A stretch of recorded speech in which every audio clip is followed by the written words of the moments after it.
Ма загрижува кога министар за внатрешни работи ќе рече немаме држава и разбойниците правеле што сакале. И она што е другото, што е страшното, пратениците тогаш гласале за закон со кој што ги озакониле дополнителните трошоци на уште 60% од основната главнина. Која е таа мотивација на толку експонирани јавни личности кои имаат кеш, имаат пари тие луѓе? Зошто влегуваат во една ваква приказна за која што веројатно знаат дека рекламираат брзи пари кои треба брзо да се вратат, а брзи пари најчесто им требаат на оние кои ги немаат тие пари. За да се рекламираат и да таргетираат оваа група, сите заедно финансиски друштва имаат потрошено околу 3 милиони евра. Лихварите се осудени затоа што давале камата од 5% месечно. Далеку помало од ова што го нудат финансиските друштва во моментот. Како Да ги озакониме лихвари, ако не е, мислам. Најдовме и еден документ, односно маркетинг стратегија, во која што недвосмислено беше напишано дека нив таргет им се најсиромашните.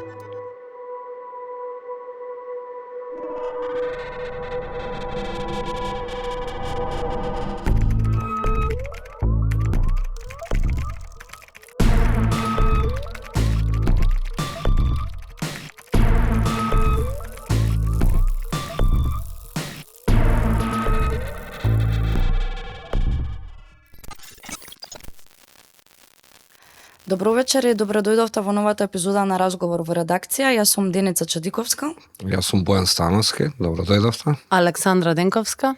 И Александар Јанев. Денес зборуваме за нешто што не остави без див и нас како новинари, но и јавноста.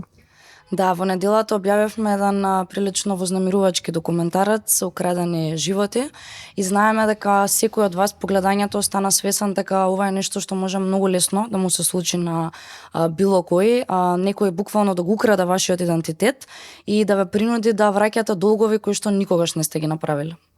Да, и тоа им се случува на луѓе со тешки попречености, со психијатриски диагнози, на граѓани кои никогаш не стапнале во продавниците за пари, а сега се заглавени во долгови и нивниот живот е сменет за секогаш. Системот кој треба да не штити сите нас, особено најранливите или најсиромашните, не само што не успева, туку и дозволува легално лихварство. Да. И како ова да не беше доволно страшно, финансиските друштва се помеѓу најголемите огласувачи во медиумите и не сакаат вакви приказни да бидат промовирани, затоа оваа епизода беше борба од секој можен аспект, од незината објава до незината промоција, и ова е проблем кој што ни се појавува со апсолутно секој документарец, односно како овие информации кои ние ги откриваме да стигнат до вас кога добро поврзани и економски и финансиски мокни групи едноставно се обидуваат да ве спречат да ја дознаете вистината. Лично најзагрижувачки е што нашиот мал тим успеа да дознае повеќе отколку институциите, иако тие имаат и повеќе ресурси, и повеќе буџети и пред себе имаат врската да ги заштитат граѓаните од вакви измами. Ние сме тука 20 на луѓе, од кои работиме околу 10 истражувачки новинари. Работиме со скромни ресурси, овде во оваа мала канцеларија едва и не собира, но сепак некако успеавме да склопиме како одел мозаикот на измами. Да. Но тука сме заради вас, ги следиме вашите коментари, го следиме вашиот револт. Ова не е само наша битка, ова е борба на сите нас, затоа останете со нас. Наскоро ќе објавиме и повеќе за акција со подетални инструкции, што точно можеме да направиме како општество и што може да превземаме за да се заштитиме кога очигледно е дека никој друг тоа нема да го стори за нас. Така е, денес или вечерва гости во нашиот подкаст се Александра и Александар, авторите на документарецот Украдени животи и новинарите кои повеќе од година и пол склопува како оделе овие измами. Александра, се почна со пријава за измама, која на почеток изгледаше дека е страшна, бидејќи Марија, која е дел од документарецот, беше оштетена и требаше да враќа пари кои никогаш не ги земала. Сега, според првичните информации, таа беше задолжена над 2.500 евра во финансиските друштва без да знае. Ајде да ни објасниш како беше почетокот на истражувањето, за да пополека да стигнеме и како завршив.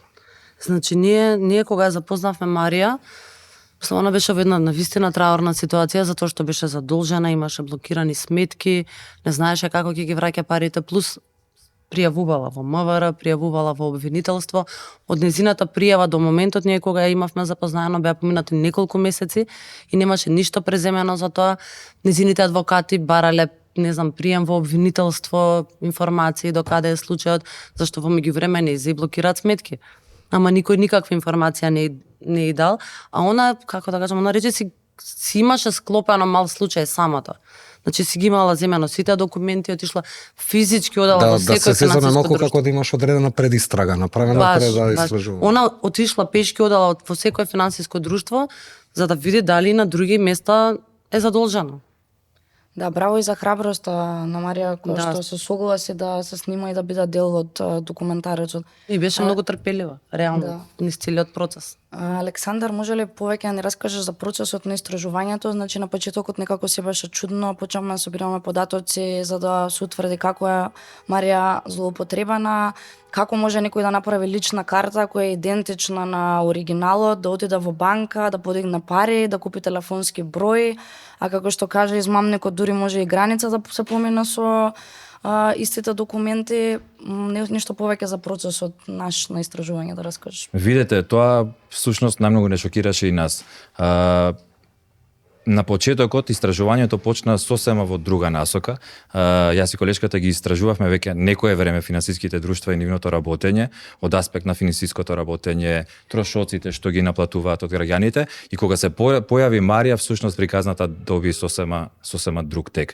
И тоа искрено што го слушнавме од Марија не запрепасти на вистина дека толку лесно. Добро што подсети истражувањето одеше во друг тек, кои се финансиските друштва, од каде дошле, зошто работат тука и зошто го одбрале Балканот. Затоа и траеше толку долго заради тоа што тргнав во една насока и после наеднаш кога се појави Марија уствари се случи. И токму тоа беше најголемиот предизвик на крај во документарецот, заради тоа што се испостави дека имавме две паралелни приказни, едната генерално за работењето на финансиските друштва, нешто што навистина многу ги интересира граѓаните, бидејќи како што слушна активно 222.000 кредити има, тоа значи дека толку граѓани се засегнати, а од друга страна таргетот на финансиските друштва е уште поголем, околу половина милион граѓани кои што живеат навистина тешко и не можат да сврзат крај со крај во месецот, се на радарот на овие финансиски друштва, буквално, така што тргнавме така, меѓутоа потоа кога ќе кажеме тоа значи 220.000, значи повеќе од 10% од граѓаните, ако сме 2 милиони се задолжени со вакви кредити. Така е баш, значи пресметавме колку трите најголеми градови после Скопје. Буквално секој старо младо да имаат по еден ваков брз кредит земено, што е навистина многу. И сега кога сте двајцата тука, а двајцата го работевте ова, речиси секој ден, катадневно и информации све, предпоставам луѓето ги интересира многу кога погледнале епизодата Украдени животи, како човекот кој беше таен извор, заклучивме дека е осомничен, не е според она ние што го имавме, туку и според институциите. Интересен на луѓето да им го објасниме процесот како да всушност нас истрагата не однесе до заклучок дека тој е навистина вмешан. Освен тоа што го збореше во камера и зборуваше дека познава луѓе и е сведок на процесот, во текот на истражувањето ние најдовме друг модус операнди, освен со фалсификувани лични карти, најдовме дека преку фиктивни фирми се вработуваат граѓани без нивно знаење, со цел на нивно име да се подигне кредит. Кога ги истражувавме тие фирми и кои стои за тие компании, откривме дека на едната од нив собственик е и нашиот таен извор. Така всушност потврдивме дека тој директно бил вмешан во тоа што го збореше во камера. Може ли да ни раскажете како не најде Димитар? Бидејќи во документарот спомнавме дека не најде потенцијален измамник, но како всушност дојде до нас Димитар и што мислите според вас дека му беше мотивацијата, бидејќи он знаел дека е вмешан, и зошто одлучим сам на крајот денот да се појави како заштитен сведок и да раскаже се што раскаже? Мотивот за да излезе да збори искрено се уште ми е мистерија, не можам да бидам сигурен зошто се појави да зборува. Меѓутоа за тоа како дојдовме до него, тој не најде нас. Ние зборувавме со многу извори потенцијални, со многу адвокати, со луѓе кои што би можеле да знаат жртви. Баравме жртви слични Случајот на како Марија беше многу, мислам, немаше ни во медиуми напишано со фалсификувани лични карти. Баш Или беше има уникатен. измами, да, Да. има измами, ама не знам, колега земал на колешка. Тоа беше уникатен случај, баравме такви случаи, зборевме, не знам, со многу адвокати зборевме, дали некој застапува таква жртва на суд во случај со финансиските друштва. Добро, да резимираме, не исконтактира. не исконтактира, да. Значи не баравме, него не исконтактира, Да, добив. за да го разбереме процесот. Да, всушност имав пропуштен повик на сигнал и порака побараме кога можеш. А немаше број, него имаше само иницијали Г. И кога ја видов пораката, веднаш се слушнав, ми објасни кој е, ми објасни дека од прва рака ги знае работите и може да ни појасни за случај што го истражуваме и тука веднаш беше за нас тоа. Како да ни помогне, уствари. Да. Па добро, никој од нас не размислува криминално и моравме да стигнеме до тоа како Баш сакаме да го знаеме, како така е, да. размислуваат луѓе кои би го правеле се На ова. вистина сметавме дека е корисно за нашата истрага да чуеме како се прават измамите. Како се Апсолутно, организирани Александра, групите, мислиш се. дека сакаше да се заштити на некој начин, дека мислеше дека ова е начинот на кој што ќе се заштити? Па не знам дали му била примарната цел, ама има еден дел тамо он во интервјуто кажува дека ние не сме група, ние не функционираме организирано, секој може да прави се што сака. Мислам тоа е буквално како да сакаше да каже тоа не е организирано. Како кажа, Да. сите сме трговец поединец. Да, не е организирана шема која доколку се фати би се гонала организирано. Верувам дека имало и такви елементи, ама дали му била тоа првичната замисла или е човек што не знам сака да Меѓу го има, да поинтересни- има внимание. Меѓу поинтересните делови исто беше и отварањето на компании. И така некако и пробавме и успеавме да го склопиме делот, значи отварани компании за да се вработат луѓе кои да речеме ниту некогаш биле вработени можеби претходно, се вработуваат на еден ден, се одјавуваат можеби истиот ден. Што е најстрашно, биле луѓе корисници на социјална помош, што откако се вработени фиктивно, биле спречени дури да добиваат социјална помош од државата, некој на тој начин и дознаваат. Луѓе со дека се попречености, злоупотребени. луѓе кои не можат да одлучуваат сами за себе, луѓе кои најверојатно били искористени само. Александра, како одеш процесот? Одевме, бајде така да речем, пешки.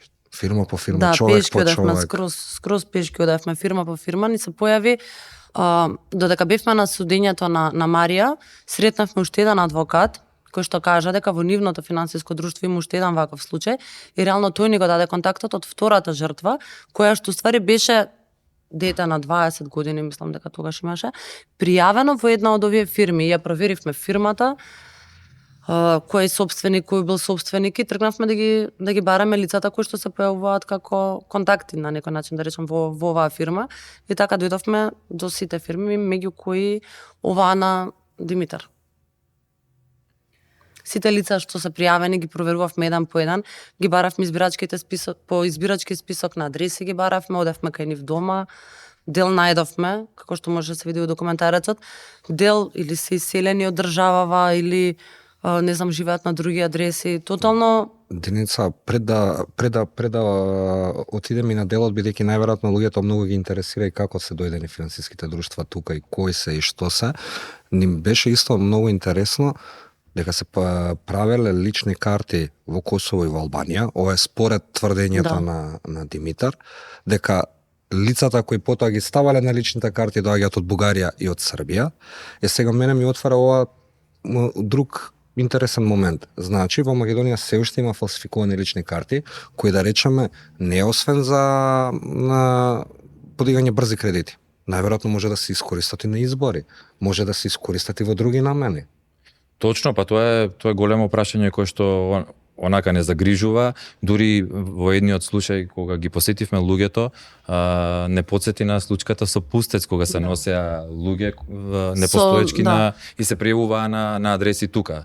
Отидовме, мислам дека беше во Ѓорче, собственикот на куќата на адресата што е впишана ни кажа дека има 4 луѓе кои што се фантоми впишани, со години ја известува полицијата дека ги има во избирачки список, меѓутоа тие никогаш не живееле на таа адреса. Така што ова е прашање за институциите се позанимаваат и со тоа колку е навистина прочистен избирачкиот список од вакви случаи и фалсификувани лични карти и колку Да, тоа бидејќи ние може не утврдивме колку вакви лажни лични карти се. Не имаме ни таа можност. Немаме и целиот систем како е поставен и ова со избирачкиот список, на пример има адреса, не знам, пример Илинденска 47, Илинденска 047, Илинденска 0047 и тоа прави многу, мислам, остава простор за вака креативни криминални умови да прават повеќе работа. Имаше многу страшни делови во документарецот. Еден од деловите кој беше посебно вознемирувачки е дека метано овие измамници биле лица со тешки попречености, лица со психијатриски диагнози, но исто така нешто што многу ја вознемири јавноста беше интервјуто на министерот за внатрешни работи. Боки ти го правеше тоа интервју. Заклучокот од интервјуто беше дека ние всушност немаме држава и не можеме да очекуваме да бидеме заштитени. Те шокира ли неговиот одговори? Па искрено, мислам дека искрено одговори. Мислам дека Александра беше со мене на снимањата.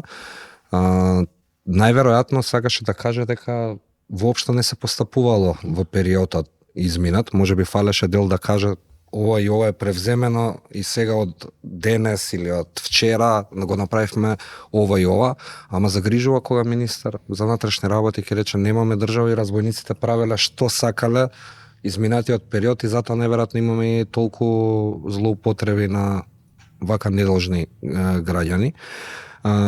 Јанев, ајде да зборуваме малце, бидејќи тоа е дел сето ова што можеби не стана, не го собра во документарното истражување, видео истражување, го имаме на нашата веб страна и тоа е дел од цел проект со текстови, каде ги пишувате ти и Александра. Ајде малце за делот кои се финансиските друштва, како доаѓаат, зошто го одбра Балканот и зошто се доходовни на Балканот? Ќе се обидам многу кратко, за да не им биде ова досадно на граѓаните. Финансиските друштва доаѓаат во Македонија со специјален закон за финансиски друштва кој што се носи од владата на ВМРО ДПМН во 2010 година и од тогаш натаму полека се отвараат по некое, меѓутоа условно речено ренесансата на овој пазар се случува од 2017 година кога почнуваат масовно да се отвараат. Нивен таргет се најсиромашните граѓани кои што не се квалификуваат за кредит од банка, кои што не се кредитоспособни и ги таргетираат таквите луѓе за со најмали можни проверки да успеат да им одобрат кредити. Повеќе проблематични аспекти има во нивното работење што ги анализиравме. Едно од тоа на пример се високите трошоци што ги наплатуваат. Според мене шокантно е што државата во закон ставила им овозможила да наплатуваат трошоци за еден кредит до 130%. Извини што ќе прекинам, и таков спин направија за целото тоа што никој не буквално не извести за овие 130. Значи стапка на вкупни трошоци која што е регулирана со закон и која што во моментов е околу 70% и она што е другото што е страшното, минатата година во јули кога се носеа законски измени кои што се промовира во јавноста дека на тој начин ги заштитуваат граѓаните, всушност пратениците тогаш гласале за закон со кој што ги озакониле дополнителните трошоци на уште 60% од основната главнина. На тој начин се доаѓа до астрономска сума на трошоци за еден кредит. И што е уште пострашно, што кога се доцни со ваков кредит, а многу од граѓаните доцнат, според статистика на Народна банка, 57% од поверувањата се наплатуваат со одредено задоцнување, а третина доцнати повеќе од 90 дена. Во таков случај, тогаш трошоците достигнуваат 3, 4, 5 пати повеќе од тоа што граѓаните зеле. Впрочем, ние уствари имавме и сведоци кои што ги снимавме и кои што веќе од земени, не знам, 200 и нешто илјади требале да вратат, сега 600 и нешто илјади треба да вратат, да. Да, мислам дека имавме и еден човек кој ни рече, мислам на лице место, му рековме ајде побарај рефинансирање, нели не сме. И тоа е забрането со закон. Имаме доказ дека му понудија рефинансирање што е забрането со закон во истото друштво, заради тоа што рефинансирањето всушност овозможува уште еднаш да ти го одобрат истиот кредит, наводно да ти го затворат, меѓутоа ќе ги наплатат сите трошоци уште еднаш на таа сума. И на тој начин граѓаните само тонат во безизлез. Он беше заложен 160.000, а од финансиското друштво му понуди уште 350. За кој требаше да врати со попуст околу 700, 718, да, така 19, нешто. да, се сеќавам. Читајќи ги коментарите од деновиве, видов дека многу граѓаните ги интересира кои се луѓето што стојат за овие финансиски друштва. Тоа исто така го анализиравме, го има во историјата. Еве накратко само ќе кажам дека најголем дел, односно најголемите се странски, доаѓаат од Балтикот, каде што веќе се забранети, значи од Естонија, од Латвија, има од Русија, има од Бугарија многу финансиски друштва, некои од најголемите се од Бугарија, има неколку од Македонија и за голем дел од собствениците има сомнежи за нивниот бекграунд. Така што во прашање треба да биде и начинот на лиценцирање на овие финансиски друштва. Освен надзорот и лиценцирањето треба да биде да се подигне како прашање, затоа што на пример две од најголемите друштва што работат во Македонија, во Косово се затворени и во Ерменија. Да, тука е добар момент, мислам да го пуштиме интервјуто со поранешниот гувернер на Централната банка во Косово, па да видиме како е и во регионот, бидејќи ова не е проблем само во Македонија, не е проблем во поразвиените земји, но во регионот е проблем. Само да дообјаснам, во Македонија надзорот го врши Министерството за финансии, што е редок и исклучок, на секаде во регионот, речиси на секаде, овие друштва ги контролира Централната банка. И ние токму затоа бевме во Косово, разговаравме со поранешниот гувернер, за да видиме, тој отишол многу подалеку во справувањето со овие така наречени финансиски друштва, па може да видиме. Да, исто така да напоменеме дека само 6 службеници го контролираат, прават надзор на сите финансиски друштва кои имаат 220 нешто подружници, да. Истите им даваат лиценца, носат закони и ги контролираат. Да. Ајде да погледнем.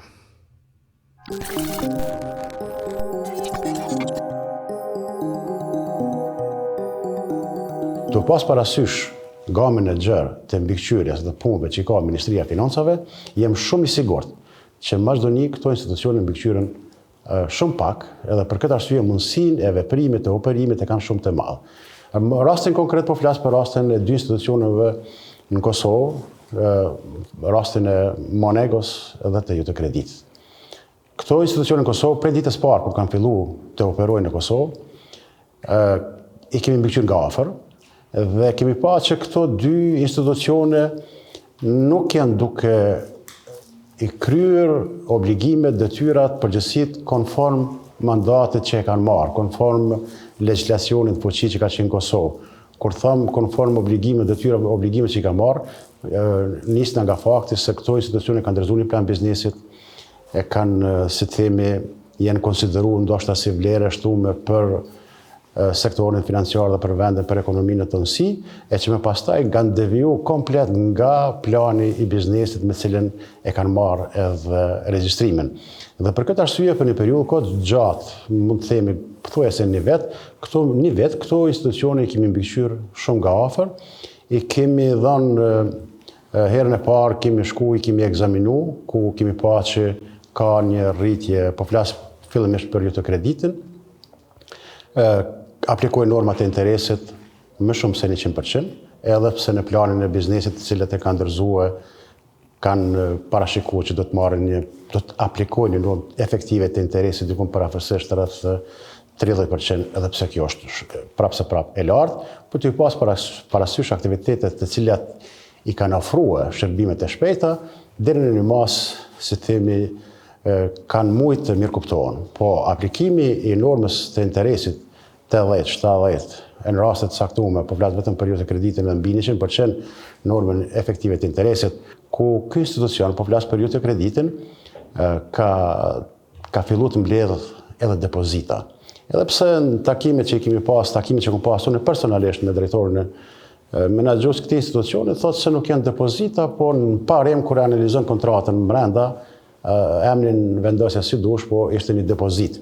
Kur njerëz dhe kjo ka qenë njerëz zakonisht shumë shqetësuese për mua si guvernator në atë kohë, dhe më njëherë kam kërkuar që këto paratë mbledhura që kanë qenë diku rreth gjysmë milioni euro t'ju kthehen gjithë personat të cilën janë marrë, për arsye se jeni duke mbledh parë prej qytetarëve pa pas të drejtë. Dhe kjo thjesht më njëherë po e quaj si depozit. Dhe pas kësaj paratë janë kthyer gjithë qytetarëve të cilët janë marrë në këtë mënyrë të padrejtë, Dhe kemi shku prapë për të pasë si a janë duke u zbatu rekomandimet që kanë dalë prej Bankës Qendrore, prej bordit ekzekutiv që ka marrë vendim edhe i ka rekomandu që të vinin në kërkesat regulative ligjore, dhe është pasë që ky institucion vazhdon me trendin e njëjtë të shkeljeve, dhe ligji i Bankës Qendrore në mënyrë eksplicite thotë që mos zbatimi i kërkesave rekomandimeve që dalin prej Bankës Qendrore mund të çon edhe në tërheqjen e regjistrimit. Ngjajshëm kemi vepru. Dhe ju dini që për këtë rast ka shku raste edhe deri në arbitrazh ndërkombëtar, dhe në nëntor të vitit 2022 kemi pranuar vendimin e arbitrazhit që është vendosur 100% në favor të Republikës së Kosovës, në favor të Bankës Qendrore. Çka ka qenë një lajm jashtëzakonisht i mirë për neve si Bankë Qendrore, ka qenë një lajm jashtëzakonisht i mirë për Kosovën, do pas parasysh që edhe investitorët e huaj që janë këtu dhe ata të cilët pretendojnë që të vinë në Kosovë, janë të sigurt për arsye se po flasim për një zbatueshmëri të plotë të ligjeve.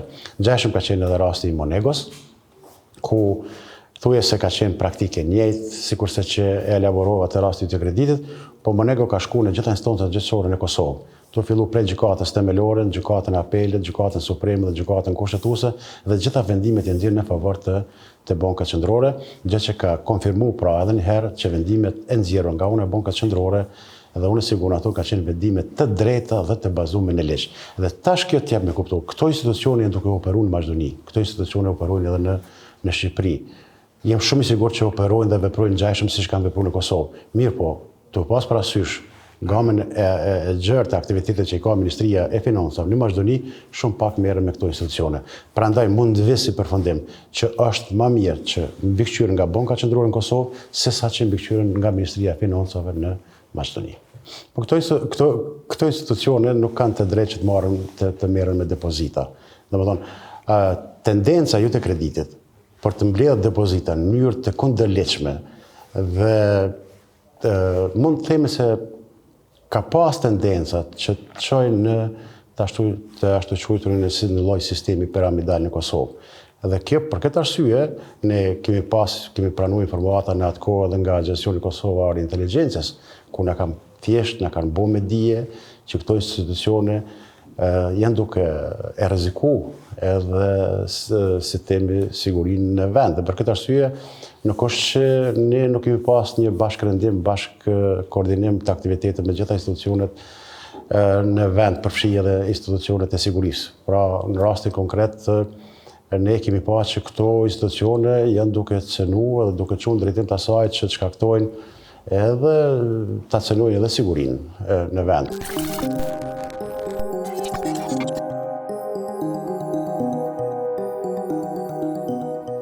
Да, како што може гледачите да видат, зборувавме со Фехми Мехмети, поранешниот гувернер, кој што одземал лиценци на две од најголемите друштва таму. Тоа се Монего, кој што во Македонија работи како Финмак, односно Тиго и Јуте. Накратко, еве да сумираме, лиценците се одземени заради супер профити кои што ги остварувале, со многу повисоки трошоци од тоа што било наведено во нивните бизнис планови. Во еден момент гувернерот рече дека се работи за лихварство, и тоа они го докажале. Законет. Да, озаконето лихварство, на суд ги има добиено, Косово го има добиено случајот. Меѓутоа, она што беше многу загрижувачки е дека во еден момент Централната банка на Косово добива разузнавачки информации дека овие две друштва собираат пари од граѓани. Тоа се недепозитни институции по правило, по закон, не смеат да собираат пари од граѓани. За да појасниме како некој парите што ги чува дома да ги однесе во финансиско друштво. Да, пошто би било инаку банка. Во банка луѓето оставаат депозити, банките тие пари ги пласираат како кредити. Во овој случај тие не смеат да собираат пари, тоа е еден од аргументите на нашата Народна банка да не се занимава со овие финансиски друштва заради тоа што наводно не работат со пари на граѓани. Меѓутоа, во Косово гувернерот утврдил дека овие финансиски друштва собираат пари од граѓани во вид на позајмици и од разузнавачите имале информација дека некој од друштвата планира да го напушти Косово и со тоа дури да направи и безбедносна криза. Проверивме каква е ситуацијата кај нас. Исто така, според билансите на финансиските друштва, околу 20 милиони евра има позајмици од резиденти. Од граѓани. Да. Ова е интересно, зошто бевме во Косово и да го снимиме, чисто за да покажеме како функционира регионот и како треба најверојатно некогаш да се носат и одговорни политики, слично и во Албанија. Во 2020 година, бидејќи ние снимавме дел од интервјуата во Албанија, кој се дел од документарецот, во 2020 поднесени се први пријави против Микрокредит Албанија и Финал за злоупотреби. Веќе на 2024 Централната банка на Албанија им ги одзеде лиценците и започна процес на нивна ликвидација, предмет на истрага беше и тамошниот гувернер Гент Сејко, дел од и тие имаат едно специјално обвинителство кој се вика СПАК, така да и тој човек е под истрага, што кажува дека земјите во регионот пробуваат некако да увидат што точно прават овие финансиски друштва. И да го решат тоа. Да, Александра, Ако може, да. Накратко само пред да завршиме, може ли да ни кажеш што се случува во меѓувреме со Марија? Марија моментално чека пресуда од граѓански суд за да може да ги избришат долговите, затоа што на се уште се води како должник во кредитно биро од едно финансиско друштво кое што ја тужеше. Незиниот случај што е за измамата е во обвинителство во предистрага заедно со уште стотина други случаи на граѓани кои што најверојатно би според најавите наредниве месеци би требало веќе да премине и во официјална истрага. Но освен тоа, многу граѓани кои што не знаеле за, мислам дека работиме на ова или дека може да пријават во обвинителство, после емисијата ни се пријавија со нивни случаи, со како они биле измамени, како они биле задолжени и заедно со случајот на Марија и со обвинителство ќе ги следиме и овие други случаи, за да видиме дали, не знам, дали ќе извлечеме некаква поука од ова што се случило со Марија. Значи бројот на случаи константно расте. Да. Дечки, ви благодариме, мора тука да завршиме, ние ќе продолжиме со други гости во подкастот.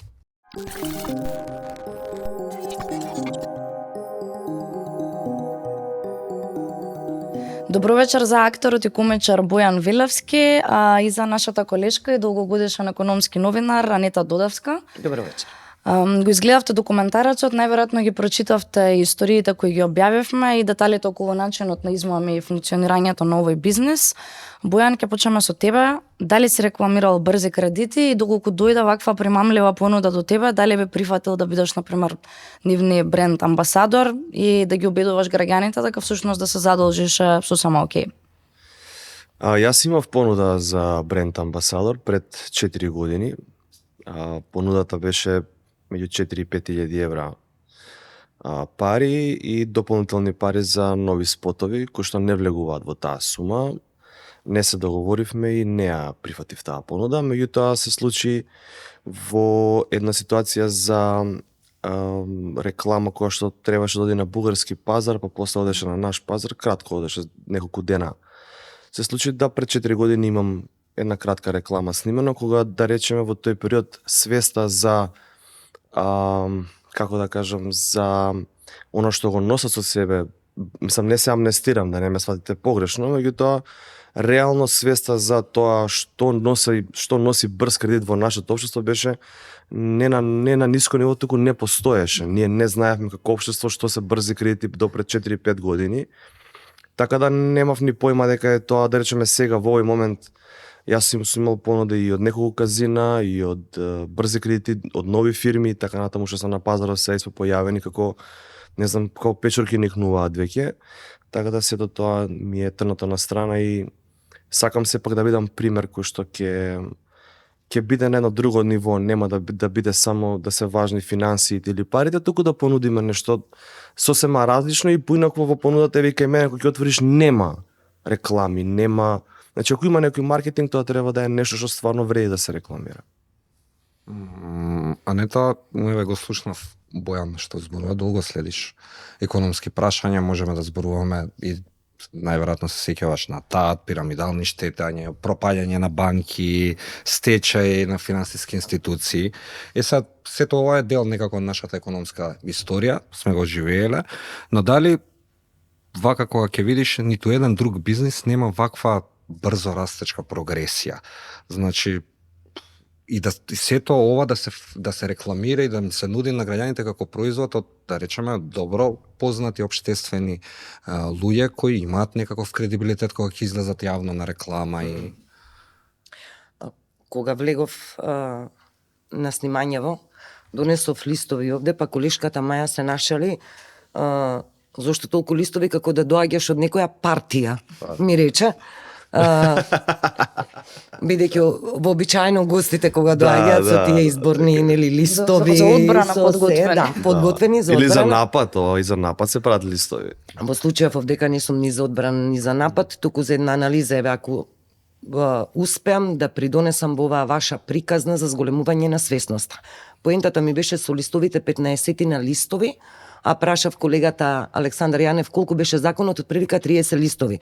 Половина од законот јас го имам на хартија во смисла на моја подготовка. Со 30 листови закон за финансиски друштва, државата регулира една многу значајна, една сензитивна сфера која, за жал, според мене, ги таргетира најранливите категории на граѓани во општеството. Но прво сакам ова, Бојан што го спомена, за рекламирањето. Ние во редакцијата кај нас во телевизија неколку наврати ја работевме оваа тема, но не толку длабински, бидејќи вие бевте посветени на тоа. Една од моите дилеми како феномен беше која е таа мотивација на толку експонирани јавни личности, Реализирани. Хајде, вака јас ќе кажам најотворено, најискрено, кои имаат кеш, имаат пари тие луѓе. Зошто влегуваат во една ваква приказна, за која што веројатно знаат дека рекламираат брзи пари, кои треба брзо да се вратат, а брзи пари најчесто им требаат на оние кои ги немаат тие пари. Значи, мене ми беше феномен и сега еве ја слушнав таа цифра, некаде рековте 4-5 илјади евра. Зборуваме за време пред 4 години кога 5000 евра беа пари. Сега веројатно Сега веројатно тоа е дупло помалку вреди од прилика. Се треба да се 10 веројатно. сакам да речам дупло повеќе, би требало да биде платено за да споредиме со некој Има период некоја логика, инфлацијски да. предходен. И многу ми беше навистина феномен како имиња и презимиња кои еве и во спортот се идоли на деца. Тоа се значи ликови во кои што нашите деца препознаваат идоли и влегуваат во една ваква приказна за рекламирање не само за брзи кредити. Ја не велам дека тоа е криминален концепт, но тоа е концепт кај што парата се врти, примамуваш клиенти за да зимаат кредити, да се изложуваат на кредити. И за казината. Истата дилема ја имам и за казината. Таа е тенка линија, сакам да поентирам, ние сме јавни личности, тука се бројуваме и ние. Нашата улога е и да креираме јавно мислење, имаме одговорност према јавноста. Ние кога ќе излеземе едно кафе да испиеме, внимаваме на нашето поведение, а не па да влеземе во некоја ваква приказна која има последици за човечки судбини. Еве тоа сака во овој Не, те слушав, интересно е, но сепак морам да те прашам, па на што се должи? Најверојатно ваков начин на микрофинансирање со брзи пари може да успее во држава каде што имаме сиромашни луѓе.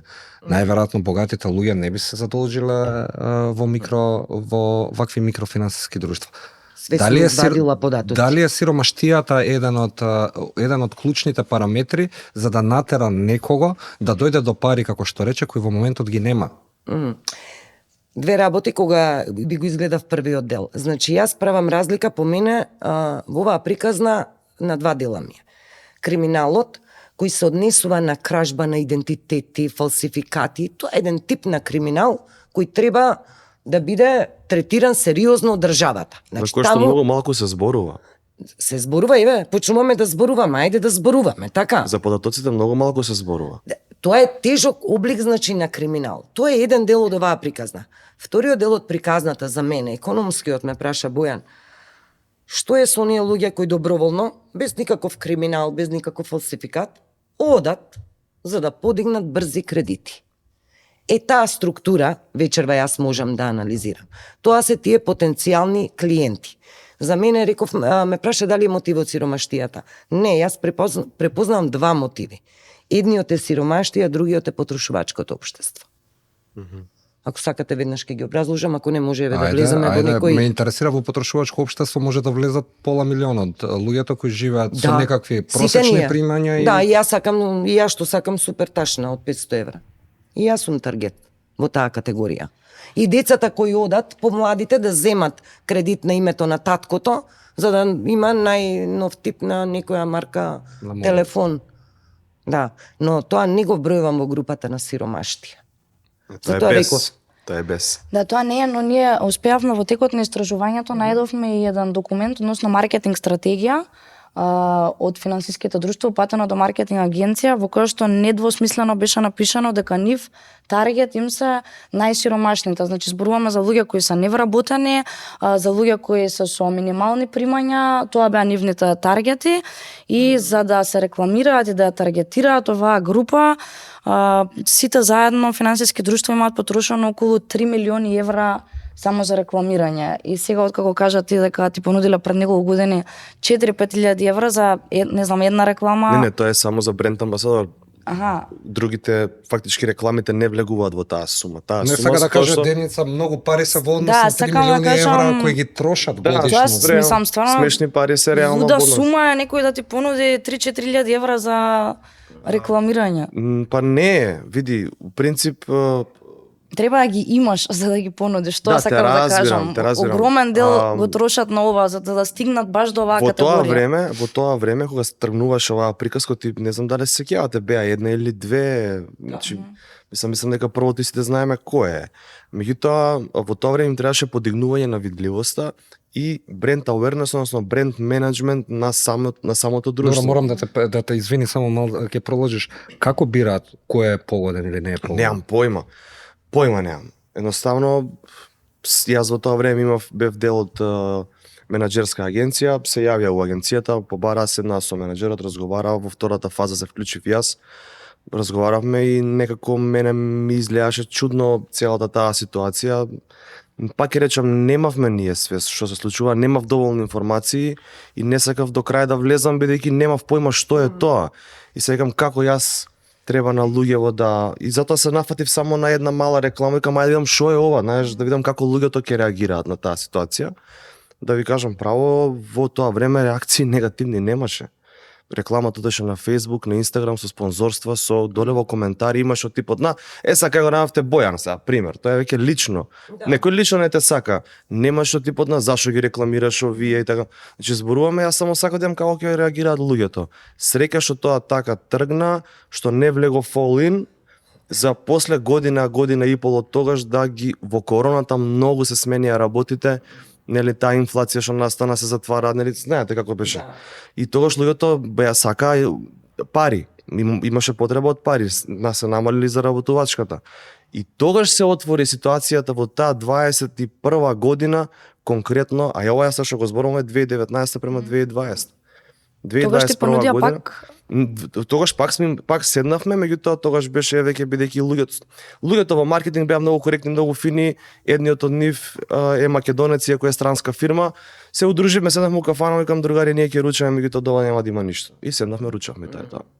Други понуди си добил од тогаш? Од финансиски друштва да, уште помали финансиски друштва, кои што се на ниво, мислам, буквално не вредат не се спомнат од типот на колку кошта да не снимиш рил, мислам. Јас не сум инфлуенсер, не функционирам така. Не свегаш, така да не вреди да се спомнувам, меѓутоа гледам дека има кај други инфлуенсери, она што го работат како тој бизнес инфлуенсерство, гледам дека тоа проаѓа као си проаѓа, си шиба, си вози, особено кај една многу позната инфлуенсерка. Ги поделјуваа работите на сиромашни, на оние просечни граѓани кои и со некаков си просек во Македонија не може да живееш комотно и убаво. Кога ќе го земеме сето ова во предвид, колку неинформираноста на граѓаните за вистинските трошоци на финансиските друштва се мамката на која ќе се фатат и ќе речат па можеби ова е добро сега да го земам. Ето, доаѓаат празници, доаѓа нова година, доаѓа одмор, доаѓа не знам. Било какво кое задоволство кое да речеме не може да се овозможи преку примањата месечни. Да. Ја по мојве листови од политичка партија. Ке ми дозволиш само Деница еве да потврдам она што во контекст на истражувањето што сте добиле потврда. Јас извадив од Завод за вработување невработени според старосна структура. И тоа е за мене, значи за невработени, активни баратели на работа. И тоа е според мене некој оквир на таа ранлива таргетирана група. За мене тоа се луѓето од над 20 до 35 години. Мислам дека како невработени влегуваат и во категорија на потрошувачи што сакаат да трошат. Свесноста од 20 годишник и 50 годишник како мене сигурно не е иста перцепцијата. И пресметав дека тоа се вкупно 35.000 лица од оние што официјално ги знаеме како невработени, регистрирани во... Како активни баратели. Активни баратели, не пасивните, активните. Ова е една ранлива категорија која е таргет за овие брзи пари кои брзо треба да се вратат, ама еве ќе го разговараме и тоа. Следна категорија од кај вас ги видов, мислам, податоците. Минимална плата 172.000 граѓани, минималец. Просечна плата 640 евра над 240.000 граѓани. Просечната вако фино звучи 600 евра, ама знаеме кушничката надмина 1000 евра, барам онаа синдикатот што ја мери. Значи, ова е сведен корпус на граѓани. Па затоа реков околу пола милион луѓе стануваат. Се мета.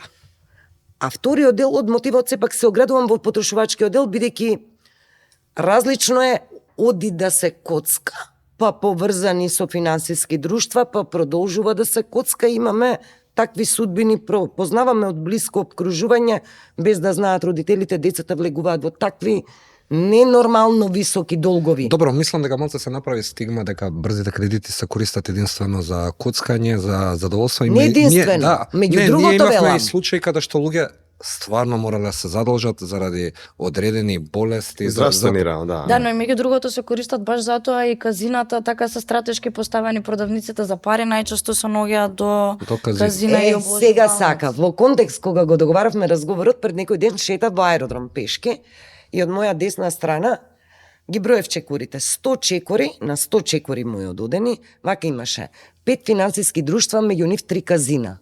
100 чекори. Тоа се веројатно 100 метри, не се ни. Па нема 100. На ист потек, во 2 згради, 5 финансиски друштва, меѓу нив 3 казина.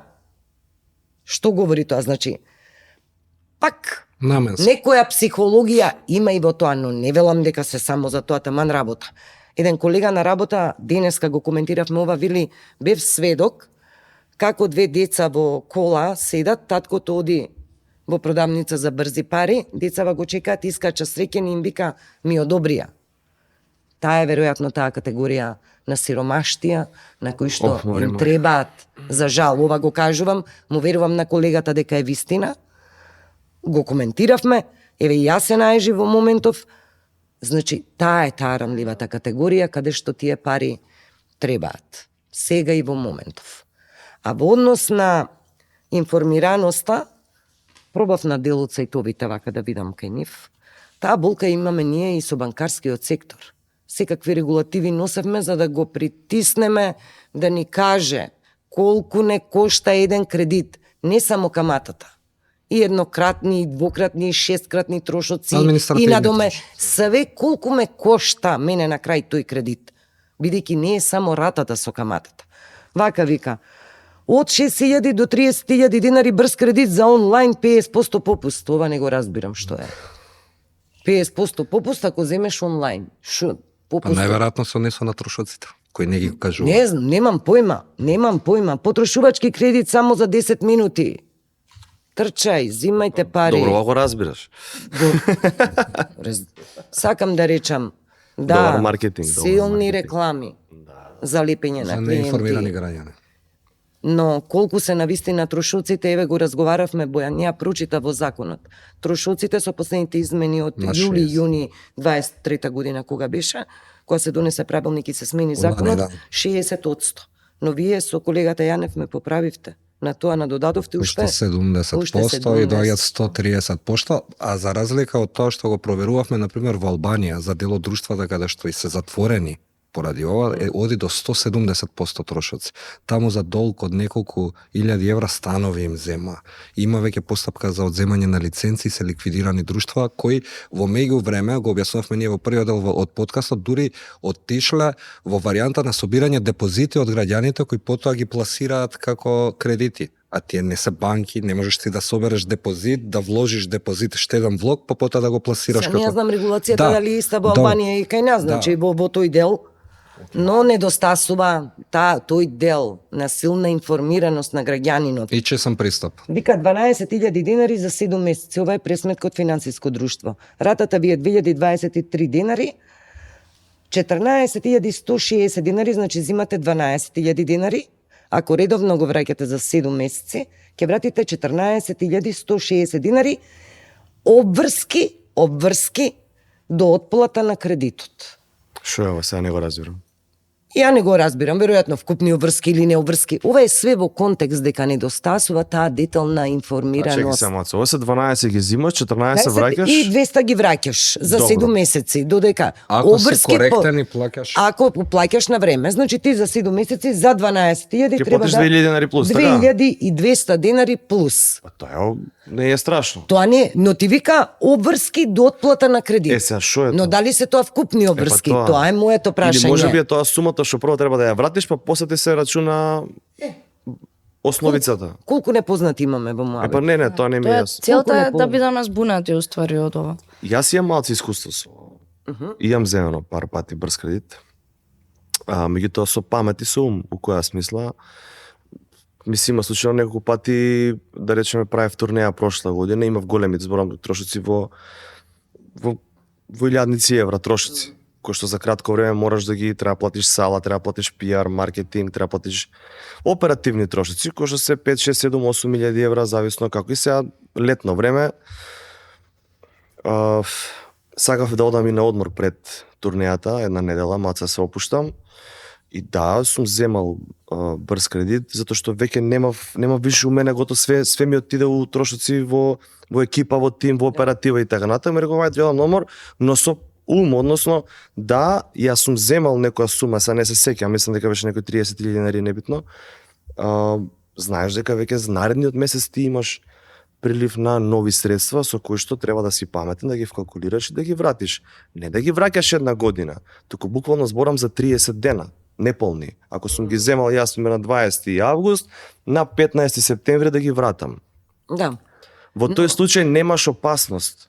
Сакам да ти кажам. Да, Бојана, ма убаво велиш, имам предвидено дополнителен, ти го рече Приход. нов, дополнителен приход кој што ќе си го планирам за ова.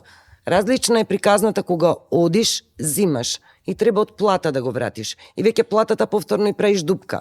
Па зимаш за платата да ја поклопиш, бидејќи Има тоа, некој имаше не знам кој Тоа друштво, е- беше као доплата нешто, кредит доплата, нешто Доплата, така. доплата, Ето има не крај сум користел бесплата. ништо, Да, немам ама појма. еве ти кажуваш, значи си имал план како ќе ги вратиш, да речеме, а ни всушност главниот таргет им се луѓе кои немаат план како ќе ги вратат, луѓе кои немаат редовни месечни Тоа примања тоа или мене немаат другари, никакви мене тоа ми е примања. обратно од логиката. Ако јас некого таргетирам, треба да го таргетирам за да ми ги врати парите, не да заглам, ќе ги чекам. Па не, колку повеќе глави, толку повеќе. Да, ама како ќе му ги земеш кога Така и нема? се стигнати до овие добивки уствари. Летово се направи одредени законски измени со кои се забрани рефинансирање кредити во исто друштво, зашто можеше и да се одземе лиценца, но рефинансирањето продолжува. Сега не интересира како може уште да се случува во сектор кој ние сам рачунаме дека е контролиран од државата, иако за разлика од 12 банки кои се под строг надзор на Народна банка, 27 финансиски друштва со 220 подружници ги контролираат само 6 државни службеници од Министерство за финансии. Видите, вака ви изнесувате податок дека да, забрането е исто финансиско друштво по законот што го прочитав да ти направи рефинансирање, не е како за банкарскиот сектор, но таму регулацијата е сосема поинаква, нели? Сега, дали исто финансиско друштво рефинансира на ист клиент спротивно на закон, Јас не можам да тврдам, не можам да потврдам дека се случува тоа. Не, ние те прашуваме ова од аспект на луѓето кои ги снимивме и се јавија телефонски пред нас и го ги снимивме во камера каде што во исто друштво должи над 120.000 денара и му вика да, можеме ни да те одобриме 300.000 денара и ќе вратиш со попуст 718. Каде е државата? Кој е надлежен за регулација на овие финансиски? 300.000 ќе вратиш 700. Така? Да, ма да, На тоа долг ако рок. не ги вратиш во рокот веќе понатаму има тие многу такви камати случаи, лудуваат, да. Дел ги имаме и снимани. Бидејќи ова е прогресивен сектор кој да речеме вртат 170 милиони евра и ги 170 милиони евра е кумулативно долгот на граѓаните. Тоа се преку 220.000 граѓани кои се задолжени со брзи кредити во моментов. Не, бројките се страшни и се галопирачки. И не се толку можеби страшни во однос на изложеност на граѓаните кон банките. Но Па не страшна ти- е структурата на така е, граѓаните. така е, Ранливоста е таму. Така и за нивната кредитна изложеност е поголема од сите мали банки заедно. Од сите мали Збориме банки. сите мали банки заедно. Заедно, да, ги тргаме овие Што значи големите. дека станува збор за сериозен бизнес. Добро, ја прашуваме финанси каде. Јас ги видов надлежностите кои се. Овој сектор го регулира Министерство за финанси. Имаме разговарано и со гувернерката, се отворили економски дебати во емисии, зошто Народна банка не ја преземе регулацијата на финансиските друштва. Ако нешто има, а треба, значи, постојан мониторинг, тие финансиски друштва се обврзани, мислам, 2 пати годишно да доставуваат извештаи до Министерство за финансии. Врз основа на тие извештаи, мислам дека а не таа веќе... истите луѓе им даваат лиценци, треба да им ги одземат лиценците, Ама има истите одземање, луѓе. имаше одземање. Добро, да, ама добро е ова сето тоа што го спомна за да пуштиме едно видео, кое е да речеме... Извини само за Народна банка, што го зборевме, рекоа дека немаат интерес да ги регулира, дека не биле многу значаен дел од пазар. 1, нешто проценти мислам дека се како дел од пазарниот систем. Може сега да гледаме едно видео во кое што ќе го прикажеме контрастот за тоа како институциите ја презентираат регулативата врз финансиските друштва, а од друга страна како граѓаните ја доживуваат таа иста регулатива и со што се соочуваат кога ќе побараат брзи пари. Тука ќе го погледнеме.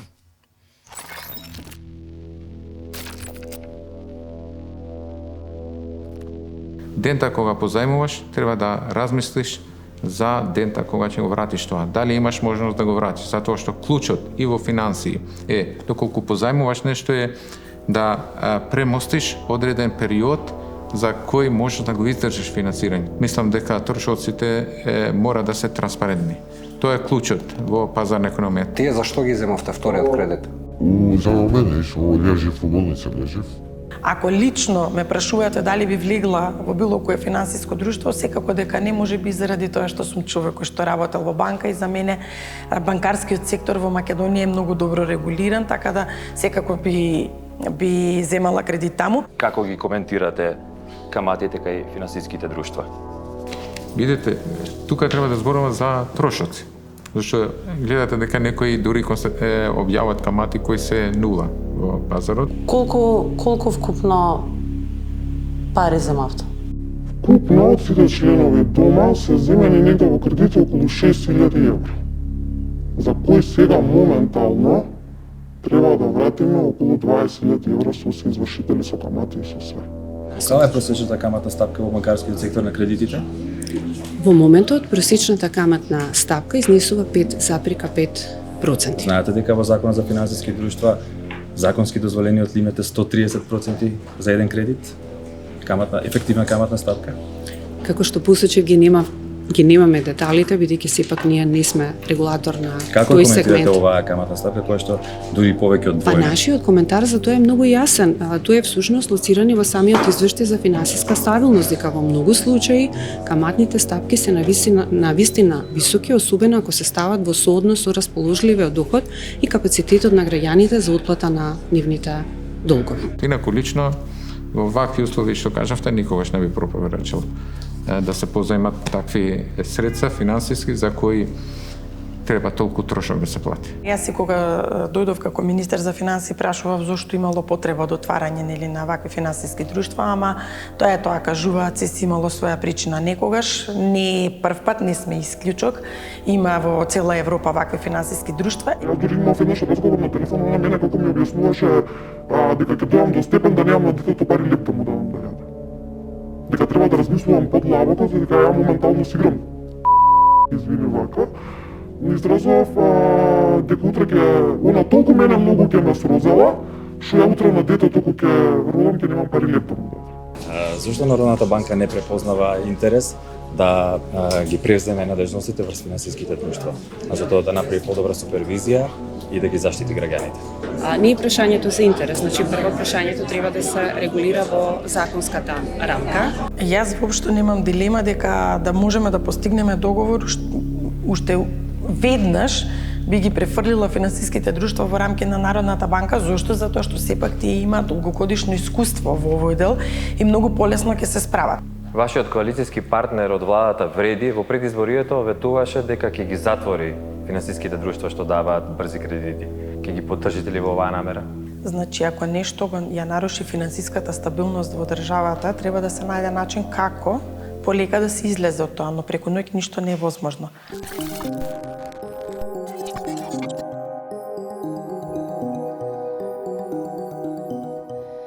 Го гледавме видеото, видовме и како им изнудуваат пари. Значи, според кривичниот законник, лихварски договор е кога некој користејќи состојбата на нужда или тешка материјална состојба на друг, неговото недоволно искуство, лекомисленост или зависност ќе договори корист за себе или за некој трет. Сега колегата Александар Јанев, барајќи да спореди колкави се трошоците за брзите кредити, утврди дека има лихвари кои се осудени за ова дело, а кои нуделе пари на заем со камати далеку пониски од ова што го видовме сега. Дали граѓаните се соочуваат со озаконето лихварство? Вака, ние имавме во видеото двајца министри, еден поранешен и еден сегашен. Така е. Еден по друг. Вела дека не Еден по друг, кои важат за релевантни, добри министри за финансии, едуцирани, ниту едниот, ниту другиот. Кога ги погледна каматите и трошоците, рекоа не би земал никогаш ваков кредит. кредит. Ама кажа не камата, трошоци. Трошоци. Фатмир бе се ми убаво рече трошоци, не, каматата е нула. Да, со камата има и нула, ама трошоците се како 10 камати. Карикираме во Моабетов. Доволна порака пратија двајцата министри, регулатори, едниот предходно, едниот сегашен, на овој сегмент, и за мене не држи тезата дека имале сите земји од обкружувањето, па и ние како тренд треба да го имаме. Само малце, го најдов текстот точно ова, вика лихварите се осудени затоа што давале камата од 5% месечно. Далеку помало од ова што го нудат финансиските друштва во моментов. Како да ги озакониме лихвари, ако не, ја мислам. Па добро, ние се газиме по таа тинка линија, да. Како што излага попаметно е. Да, извините, прекина. Не, тоа ми беше дали е озаконето ова. Често го користам тоа. И Хитлер работел по слово на закон. По слово на закон он ги палел евреите и го правил тој екзодус, прво ги донал законите. Кај беше Нимберг, па потоа легалистички постапувал во согласност со законите. Тоа не значи дека ако имаме закон, законот е исправен и штити. Тоа е моето. Мислам дека треба сериозно да се размисли за овој концепт кој кај нас постои. Ево експанзија се уште, бидејќи сиромаштијата расте, извори, таргети, граѓани се уште ќе имаат потреба. Властите се тука, ветувањата предизборни, еве и политика малку ќе дам во приказната, но не е политика, има граѓани кои поверувале на коалицијскиот партнер Вреди, дека кога ќе дојде на власт, ќе направи се за да регулира или не знам како, еве, забрани, регулира или не знам што ветиле, да си го испорачат тоа ветување што се го дале на граѓаните пред избори. А гледаме буквално дека се однесуваат како лихвари со ова доаѓање дома, на работа, со закани, со уцени. Тоа и нашиот главен протагонист на филмот го кажуваше и дел од луѓето со кои разговаравме, ужасно е да те прогонува финансиско друштво на кое му должиш. Тоа се закани, доаѓање дома, тоа не се луѓе вработени во финансиските друштва, него најверојатно, комотно можам да кажам, уличари кои ги ангажираат и одат и ги заплашуваат луѓето дома, а луѓето не знаејќи, имаше случаи каде што давале телевизори во момент само за да се спасат од ратите. Бојан често патуваш, настапуваш низ Македонија, кажа дека си бил еден пат, два пати дел од овие брзи кредити со тоа што си ги подигнал, но познаваш ли твои пријатели од твоето окружување, твои познаници кои на твоја возраст, поголеми, помали, кои одлучиле да земат брз кредит? Имаш ли такво окружување? Јас имам слушнато пар приказни, тоа да речеме, не знам, некако од тие неколку, две доаѓаат од еден исти град, тоа е Струмица. Не знам зашто. Во Струмица, барам вака од зборам за ваши колеги новинари кои што имаат правено истражување локално на таа тема, дека буквално iPhone што е купен пред месец дена со брз кредит стои вика дечкото пред казино со iPhone-от и го продава за 300 евра за да влезе да се коцка, го купил пред месец дена за 1000 евра. Значи зборуваме брз кредит 1000 евра iPhone и сега иде се коцки и го дава за 300 евра на кој ќе го купи моментот пред казино. Исто така слична ситуација исто во Струмица. Млади, зборувам тука за млади луѓе што имаат 19-20 години. Веројатно тој живот, тоа помодарство, таа некоја, тој нешто како Зубав живот потреба. Знаеш како мајка ти и татко ти живеат овде, работат во Струмица, некој може земјоделие или не знам во општина, небитно, платите се тие и доаѓаат странци од Швајцарија што работат за 5000 евра плата, кој што реално таму и не се куз неколку пари, меѓутоа овде се многу пари. И знаеш тој момент на разлика во општеството каде што тој од Швајцарија секој ден у кафана, ама тој е секој ден у кафана месец дена овде кога ќе дојде, кога ќе отиде таму година дена. Малце потешко, јас сум бил у Швајцарија, кафаните се празни таму. Мислам, реално си правиме муавет, рестораните тие, како што ние седиме... Прескапо, стандардно. Ние како што знаеме да седиме во некој малку поскап ресторан, ти маса чекаш во поскап ресторан. Таму да, ќе видиш луѓе, ама ќе видиш луѓе во оние low budget ресторани кои што се, знаете за какви места зборувам, како кебапчилници или нешто, донер има. Нема таму гугу скапи ресторани народ. И сега знаеш како тој е секој ден тука излезен, ти со тебе 500 евра, ти се тие исте 500 евра. Не можеш да парираш ти секој ден од диско да имаш флаша како што има и тој. И sa тој момент, знаеш, една година, 2-3 веќе се ствара разлика, не можеш да го пратиш чекорот летно време, сите се излезени. Веројатно претпоставам дека тука доаѓа тој момент, зошто баш ете речем во тој град им две приказки ми се од таму од пријатели, новинари, ваши колеги кои што ми го имаат пренесено ова, кога јас на шала на смеа на стендап сум го спомнал како момент од типот на излага дете во диско. Ако фатил кладилница предходниот ден ќе гази вечерта, ако не, едно финансиско друштво да е живо и здраво. Значи, може да бидат дел од сатирата и хуморот. Апсолутно, кај мене ги има, јас ги спомнувам, сега тури финансиското друштво го кажувам и со име, сега не го спомнувам тука. Нормално за да има конекција, препознавање кај луѓето, меѓутоа сакам да кажам дека на врз база на таа една реченица, потоа после настапот кога седнаме во ресторан да се видиме, ми рекоа многу си управо за ова што го кажа со да е живо и здраво финансиско друштво или со кладилницата, бидејќи така е концептот на живење на младите во градов. Ако нема, тогаш или кладилници или... Да, само нешто сакав да додадам дека и нивната маркетинг стратегија таква инфлуенсерите за тоа ги рекламираат кредитите, така рекламите најчесто што ги гледаме од инфлуенсерите се сакаш нова алка, купи си ја, сакаш да одиш на одмор, ти требаат пари за шопинг, ти треба за нов телефон, така што баш и така ги намамуваат, па инфлуенсерите, јас бар што ги имам гледано, особено ние за мода инфлуенсери, они рекламираат брзи кредити за да си купиш облека за да отидеш во шопинг мол, за да си купиш нов накид. Тоа е тоа потрошувачко општество. На почетокот кога го споменав како теза. Едната е сиромаштија, и не е лошо да бидеме потрошувачко општество, него да се овозможи систем и вредности кога ќе може да се заработат парите па да се потрошат. Ајде да ви дам пример, да речеме, јас iPhone си купив прв пат на 36 години. Касно? Касно е, ама еве прв пат имам iPhone. Добро, јас немам уште купено, така да... Че iPhone сум си купил на 36 години, со жена, со дете, со стан, со кола, реализиран, сега купувам Во iPhone. кеш или на кредит? Не, во кеш. Ама сега сум го купил на 36. Јасно.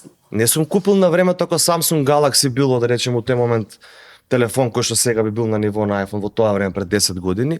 Не сум имал Samsung Galaxy, сум имал Samsung и ја седмица, кој што бил 200 евро у тоа време.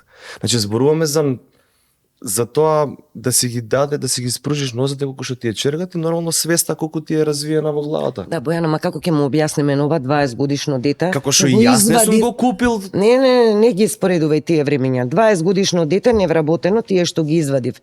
И намерно ги кажав како ранлива категорија на граѓани до 35 години. Невработените. Тој 20 годишен сака iPhone, сака казино, сака да излезе, сака девојката да ја почасти, сака да се дотера. Значи тоа е тој Секогаш момент ќе- Инстаграм versus реалити. Ма и да не е само тоа, Ама и секогаш ќе има ранливоста некој на таа што категорија. сака да ја злоупотреби, да го злоупотреби незнаењето на луѓето. И па тоа е, И тоа е тука треба да дојде државата и да те заштити, да те информира и да те заштити. А кај нас не се случува ни Да ви едното ни прочитам еден другото. статус ова од Струмица. Може. Ова ми се случи сега пред некое време, бе во Струмица, го промаши вецето у локалот, наместо машкото влегов у женското, небитно, и се случува овој муаве, дека сум ја у вецето. Дај ми малку, ова го кажав на струмичаниве да ми го преведат на струмички скроз, да им ја раскажав приказката за да го ставам на оригинал струмички. Сега ќе го промашам сигурно. Дај ми малку iPhone да направам селфи на огледалото, ќе ти го врнам. И ова викам, нели можеш со твојот телефон да си направиш? И он вика, гледа се на огледалото, ти не е iPhone, не е това. Не, това. Не е това. Ако не е... Демек, јас имам некој друг телефон, ако не е iPhone, не е тоа. Не Ова е е тоа. ситуација што е тазе од Струмица, значи реална ситуација. Ама ова е веројатно конверзација на млади девојки. Две девојки, Сигурно, млади, не знам колку помлади. години беа. Сигурно помлади. Добро, да, оваа тема ќе оставиме за друг пат, бидејќи Не, јас сакам да надминавме. апелирам до родителите. Навистина сакам да апелирам до родителите на децата, на тинеџери особено, па еве и 20 на години и повеќе, додека не се вработат, не се стабилизираат и хормонски, и финансиски, навистина да е зголемен надзорот. И јас сум, па добро знаеме, лудуваат хормоните, нели? И јас сум родител. Добро, другата опасност е што сите тие млади луѓе потоа стануваат кредитно неспособни кога ќе треба да се задолжат во банките, кога ќе им додат вистинските реални потреби, да. ќе имаат лош рейтинг во кредитно биро, да го сублимираме така. Да, последицата да. И не ќе можат да се реализираат. Ова е крајот на 24-тиот подкаст на Разговор во редакција. Видеото од последниот истражувачки документарен филм Украдени животи може да го најдете на нашиот YouTube канал, бидејќи истражувањето траеше долго и не успеавме да опфатиме све во документарниот филм.